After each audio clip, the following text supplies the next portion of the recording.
Mortal Kombat 11 Combat League can be a fun and rewarding way to level up, get online experience, and win awesome looking skins and gear for some of your favorite characters. However, Combat League is plagued with players that try to exploit characters' cheapest moves in order to get free wins to level up. We are going to take a deep dive into these players' minds to find the best way to neutralize their spams and completely destroy them. And who better to teach you than Mortal Kombat 11's leading expert in destroying spammers. This series will cover some of the most abused moves and characters in Mortal Kombat 11, and will show you how to beat them. So without any further ado, let's get to it.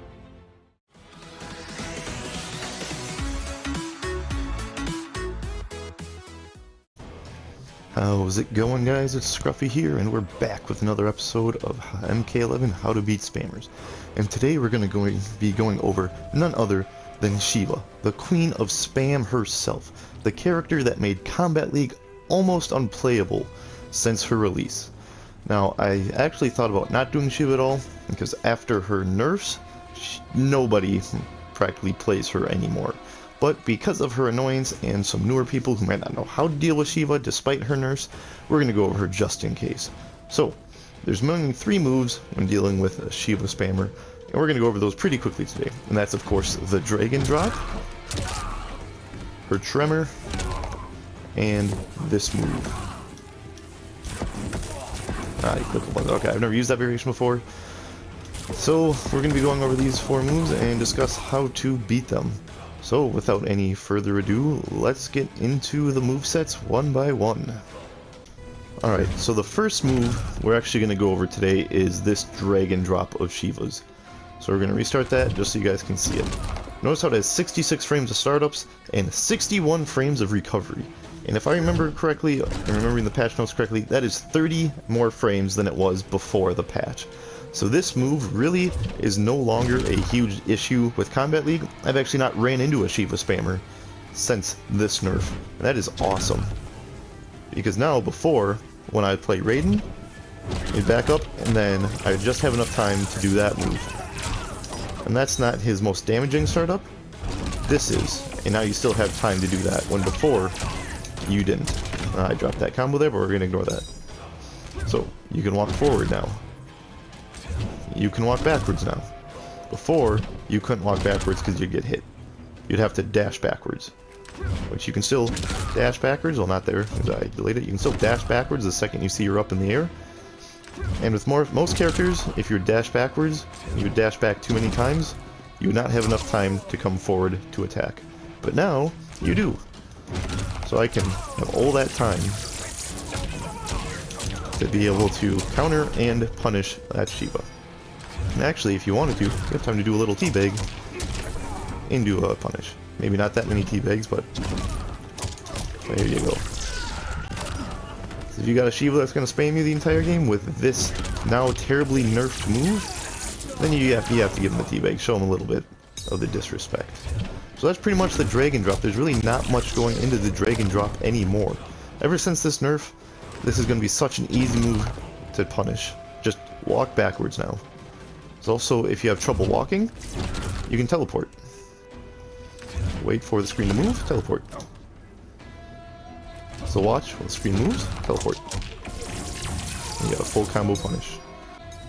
Okay, so the second move we're going to go over then is this Tremor right here. This is considered an unblockable projectile. So see, Raiden can't block it there, but I know characters like Jade, if they use her purple mist, whatever that move is called, where she turns into a purple glow and, you know, all projectiles go through her, this unblockable will go through her. And now the reason why this move is annoying, other than just it's unblockable, is that it has a very similar startup to the Dragon Drop. And I know before the nerf, if you would jump in the sky to avoid this Tremor, but she did a Dragon Stomp instead, you would get hit with that Dragon Stomp every time while you're in there. Now I did just test it out. If the Sheeva does try and stomp you, do the Dragon Drop while you're in the air, and if you're jumping backwards, you can and will avoid it.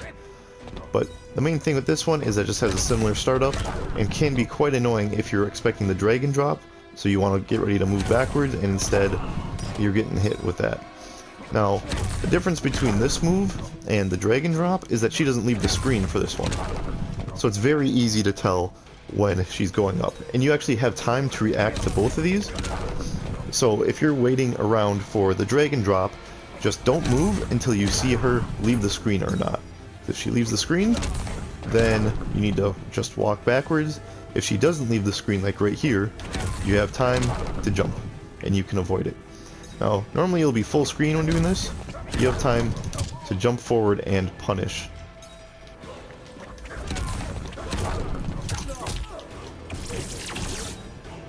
So this move, again, isn't as scary as it once used to be, and I have not ran into any Sheevas that were spamming this move in Combat League since the nerf. And look at that, 52 frames of recovery and 38 frames of startup. So even if you're full screen, and let's say you're playing Raiden, you can react to it. There are lots of things you can do, and in the other variations of Raiden, you actually have that anti-air. That is that same input, but it pulls the lightning from the sky. You have time to react to all of these moves. And if you're far enough away, you can get that crushing blow with the electric fly. Alright, so last move we're going to go over is this dragon stance, which allows Sheeva to get the fireballs in her hand. She gets 4 of them, and she can just continuously whip them off. So you kind of have to march forward with it, and you know, she amplifies it, and she can move a lot faster after she amplifies it. She can shoot it low, and if you try and jump up, she can shoot it high. Well, there's the computer decided to mess with me, but in that last little frame, if she decides to aim high, she can aim that move low.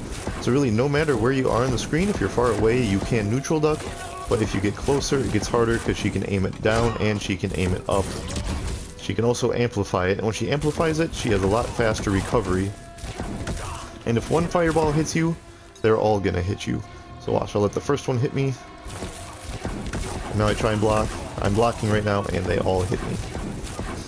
So this move is annoying, especially with zoners, because you'll get a Sheeva that will just go full screen, pull out this move, and they can just spam the fireball, and because of how fast it comes out, you really don't have time to move forward, and because they can aim it low and high, if you try and jump over it, or if you trying to get close and you're like, okay, I'm going to neutral duck, you can't. Or if you're like, okay, I'm going to jump up, there, you're hitting the sky. You really don't have an option to get close to a Sheeva, even if you wave dash. So let's let them get full screen, we'll wave dash forward. You can't really wave dash because of how fast the projectiles come out. Either that or I'm just really bad at wave dashing. If someone who's really good at wave dashing has any advice, maybe let me know, let the comments know, and we'll get to it. But for the most part, it's going to be pretty tough to get close to a Sheeva once they whip open this move. So, my advice for Sheevas that like to stay full screen and zone this move is wait for them to get into that stance and teleport. Because then you're behind them, where they're not going to be able to hit you, and you can get a full combo punish. You can get crushing blow punishes, you can get just any punish you want. So, the second you see this move come out, teleport. And you can punish her fully. That's pretty much the best way to beat that move. I know if you're a character who can't teleport, it's going to be annoying, but my best option is if you know you're going to face a Sheeva spammer, if you've played a player before that's going to spam this move with Sheeva, or you recognize the name from other YouTube videos, I just suggest picking a character that can teleport, or pick Jade. Jade is going to be a great counter against a Sheeva spammer, because they can get that little blow, and they can just walk forward through this. And actually, so those 3 moves there are going to be pretty much the makeup of a Sheeva spammer.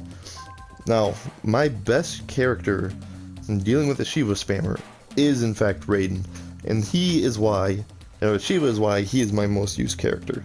He's not my main, in fact Baraka is my main, but Raiden is my most used character because he is the best in dealing with Sheeva spammers.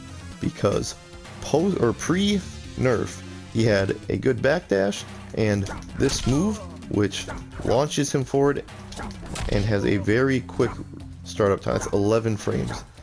So if a Sheeva spammer dropped on me and missed, I would have enough time to immediately go from the backdash to this.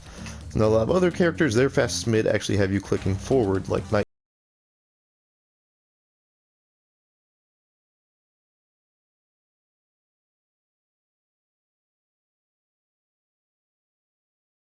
have you having to click forward. Now with Raiden, you click back and then you lunge forward.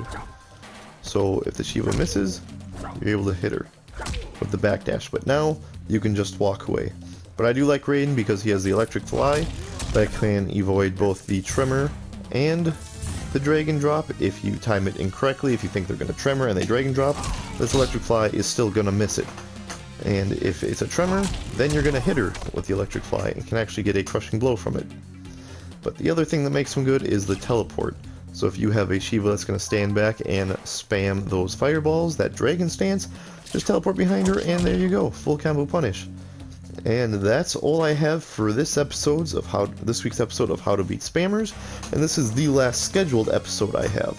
So I've seen you guys' comments in the first episode, and I take note of them, and now starting next week I will start doing your requests.